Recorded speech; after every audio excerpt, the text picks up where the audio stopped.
but joining us right now would be a journalist, one who follows women's football so well, and I think he's the head of media for the Nigerian Women's Football League. We've got Sam Amadu joining us. Thank you so much, Sam. Thank you for your patience, and thank you for joining us on In the Game. I've got Favor Itwa joining us too in this conversation. Thanks for having me. Always a joy discussing women's football on this. Yes, a joy to have you discuss with us. But let's begin with the conversation around this first leg against Benin Republic. For Coach Justin Madugu, he says that the Super Falcons, they are fully prepared for today's clash. But from what you've seen or even heard from the camp, how ready do you think the Super Falcons really are?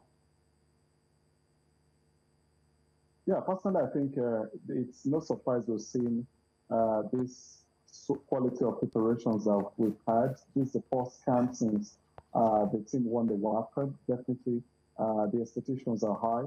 Everyone has seen what Madugu could do, at least what he already did at the last WAFCON. And you must look at the quality of players he has around, a blend of fresh legs, young talents, both from most importantly from the home front. So it's exciting times. I don't have any sort of concerns because we saw even with the poorest of players or the low-profile players, I must say, Madugu did qualify in size for the 2024 Women's AFCON. So when you recall the games he had against Cape Verde, all those matches were crucial matches, very unpredictable sides, but he managed to wallop them 4-0 and 1-2 away, thanks to the captain of the team, in person of Rashida Jibade. So I think it's crucial times. That moment in time, he didn't even have the best of his players available. So I think it's crucial, but at the same time, no doubt he's not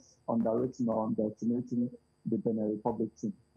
All right, Sam, I mean, going into this game, I mean, lots of Nigerians are really optimistic, and on paper, Nigeria team is favorite to go get a first leg advantage heading back to Abeokuta. But let's talk about the absence of Jennifer Echegini. A major blow for the team. Madugu seems confident in the squad's depth. Who do you think can fill or step up in the gap? And what kind of setup are you looking forward to today? I mean, should it be a mixture of players who have not been fully tested? We know some new faces in the team. Or should it be the usual suspects? I mean, those who were the core at the last WAFCON in Morocco. Yeah, at the moment, I think the person of Justin Madugu that I do know is he really does what you don't expect. And I won't be surprised by what he decides to do today because following through how he has managed his games, he's not one that listens to what anyone has to observe.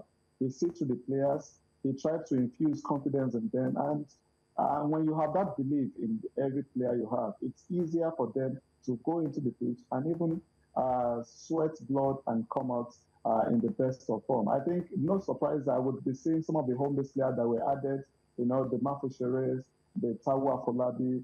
These are the players who they had the opportunities. They played both at the CAF Women Champions League level. They've also played at the Under-20 qualifiers recently with the Under-20 team. So it's not going to be new to them. And they are playing against bulk of domestic players in Benin Republic. So it's also reasonable that you look at these homegrown players who are also very hungry. They're excited about the opportunity to play for the national team. And they are also fully aware that doing well in this team could potentially keep them in the fray to play at the Women's African Nation. So who would want to come into the pitch and perform well to also be a $100,000 richer or to also be a WAFCON winner? So I think it's that mindset that Coach Madugu is putting to this player. So honestly, I wouldn't be surprised seeing the likes of Tao Kolobi, Matthew Sherry also coming in, at least especially in the midfield. We have Christy Uchebe there and Deborah Gordon. So quite a number of players in that midfield area that could potentially also keep us in a very safe ground.